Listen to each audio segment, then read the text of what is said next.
Не постојат такви црвени подруми, не знам.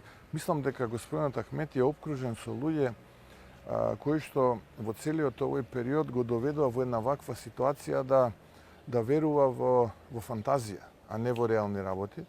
Мислам дека тоа е неговата клучна грешка.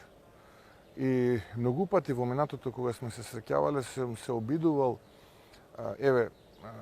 да поразговарам на една рамноправна основа. Знам дека тој никогаш мене не ме гледал рамноправно, секогаш ме поценувал и мислел дека сум дете мало сега. Тој бил во друштво на Црвенковски, на Груевски, на Заев и на останатите. Сега дошол некој професор таму и него ќе му дели политички лекции.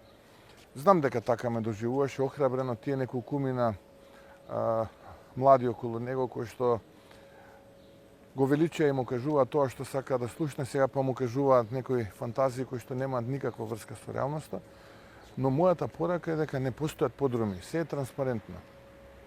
Се е транспарентно, се е јасно.